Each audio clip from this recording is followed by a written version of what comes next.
So this publisher of the Binghamton newspaper pulled this stuff out of her luggage, and it was all a gingham. It was a gingham outfit for a 65-year-old young child. Oh. And she said, "Do you think that this would be okay to wear?" And I said, "Well, if you don't wear that to the party, then I'm not going."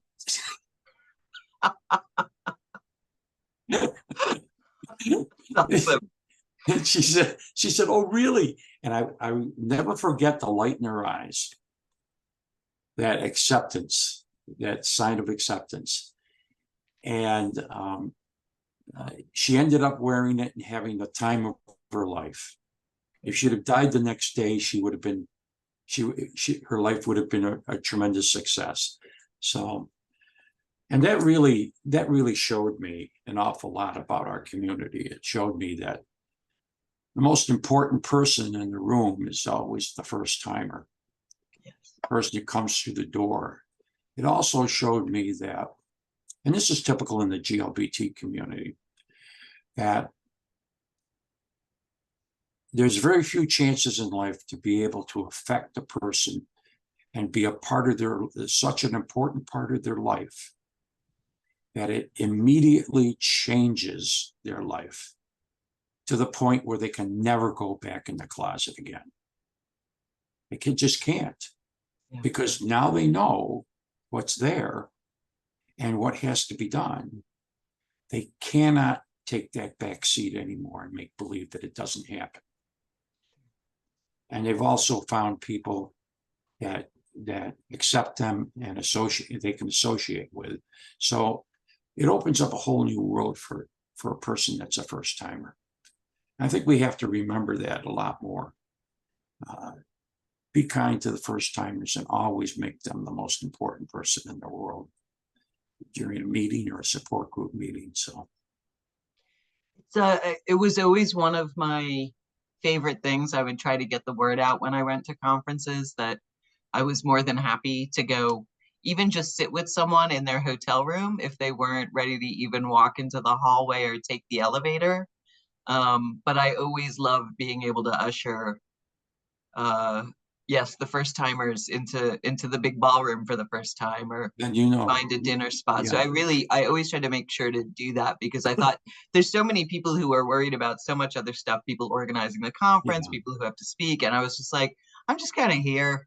So let me do something useful. And that was useful, and it certainly was meaningful to the people that experienced it. So I've experienced other things like that in my life. Like when I joined the Army, I went to military leadership school, and I became a drill sergeant for 8 years during the Vietnam crisis. And I found the same feeling whenever I met trainees for the first time at the reception station. I was issuing them into a new life, and none of them would ever forget my name. I know that they will never forget my name as long as they live, and the things that I did for them or what I taught them. So it's the same thing in our community, that it doesn't get, you don't have, the average person doesn't have that much of a chance to be able to influence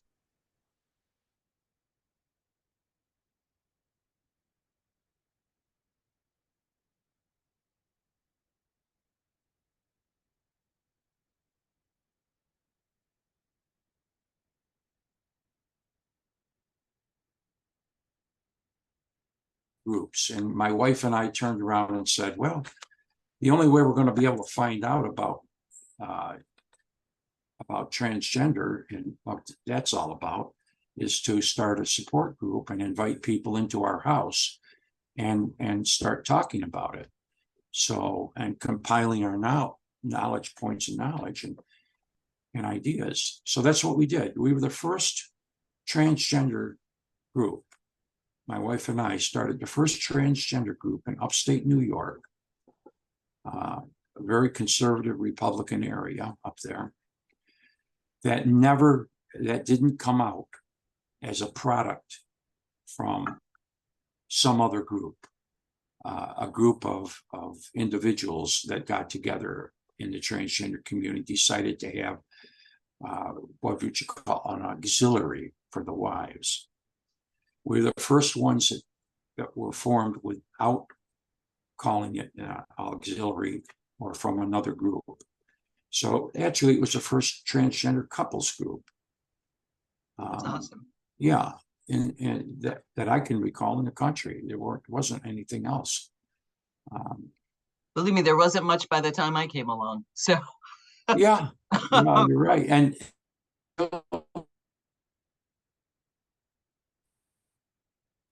your husband's out of doing this stuff, and the cross-dressers will go in the corner and talk about how much they love all this stuff. So yeah, it was in the early days. I was talking to Dallas about this a little, but especially because of the messaging. You know, I've said no matter what version of trans community I'm in, partners often just get told like get on board or get out. And it's like, yeah. you know, that's not really helpful. So I mean, there are definitely people who cannot. Well, the fear of every wife cross-dresser is they're going further with it. Well, and I got in trouble for saying that. So yeah. Well, that's true. I know. You're right. And at that time, you probably would have, but hopefully nowadays it's different. And I feel as though my wife and I paved some of that road. We broke through some of those barriers. That's awesome. We've been together for over 45 years now. Wow. So yeah. That's mind blowing. Yeah, she's the smartest person I've ever known.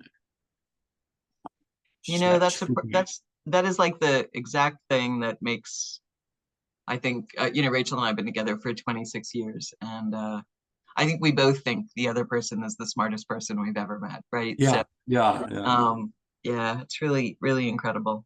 But wow, 45 years. It's that desire to learn.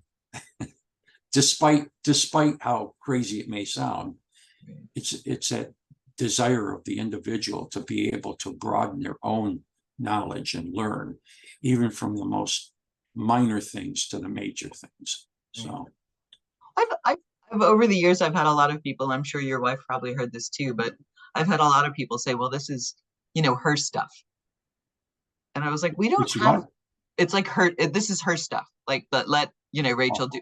And it was like, yeah, but I'm married to her. Like, of course I want to participate in what, you know, is her, well, core identity. But even when it wasn't that yet, or she didn't realize that yet, it was like, why wouldn't I participate in something that makes her happy? I mean, that at the very least. I was just thankful it wasn't like football. So gender I could handle. Football, no thanks. But it's the quality for us, and I realized at some point, you know, writing the books, it was, I did it because I just thought I had read all this theory that was fascinating about gender, because I went to grad school to do that stuff, and just thought, I'm meeting all of these cross-dressers and trans women who don't seem to know that there's like 30 years of really great theory that's really helpful. So as much as people have gone, well, it's not your story, you shouldn't write a book, it's like, well, you know, I feel like I have some useful information as an observer and as a loving observer, right? I mean, there's been a lot of cis people who've written not great things about trans people, but there have been some good ones too. So, well, after reading your first book, I recognized immediately that you're a person of wide scopes and great intelligence. Oh, well, thank you. And that is, it's very evident. So, and after I met you and listened to you at your first presentation, it became extremely evident. So, and intelligence is the first thing you have to be able to open the door. Curiosity is the next thing, and acceptance is the third thing. You know, well, it's also, I'm curious if Gail as well. It's interesting to say that, because, you know, that's also my legal name. I just don't use it much. So that your wife's name is Gail is like, that's wild. I know. That's your middle name. I did know that, but I'd forgotten that we had that in common. Yeah. So it's like, really, marry people named Gail and you should be okay. I think that should be a rule now. But uh, the experience of like feeling like where I'm not sure how to word this question, but um, I always had my own issues with gender. And I remember when I was running a group just for partners, a lot of us had questions about our own gender. And that was really a pretty constant refrain. I wouldn't say everybody, but there were certainly plenty of partners who, you know, had either come out of feminist work or had issues. I'm talking about largely female women partners because I think we're still the majority, frankly. Sure. And a lot of people, of course, you know, other than trans for trans relationships, I think a lot of the cis women who were involved in trans community were often a little gendery themselves. You know, I wouldn't say trans, I wouldn't say non-binary, but who were tomboys when they were kids, or, you know, all of that kind of stuff. I think that's still true, but I agree. I think that the issue is, for me, the issue for all of us, the issue that I learned about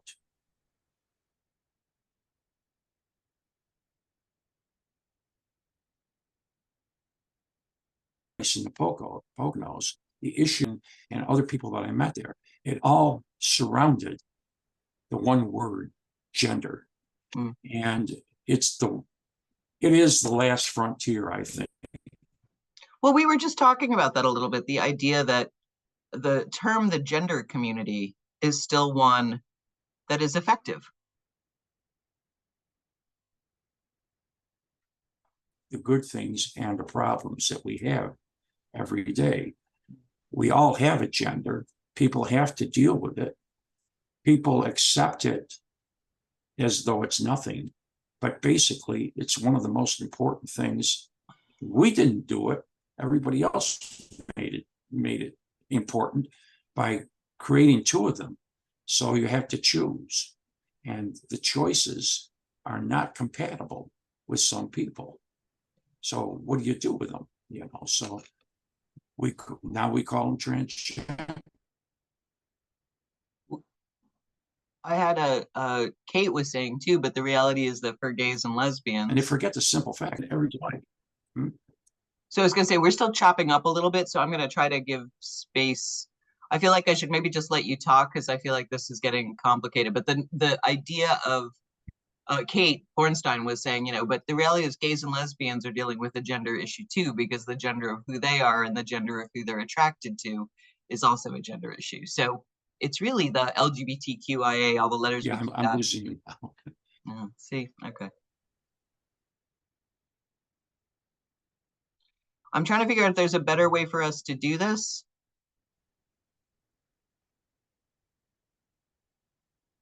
Let me, hold on. Okay.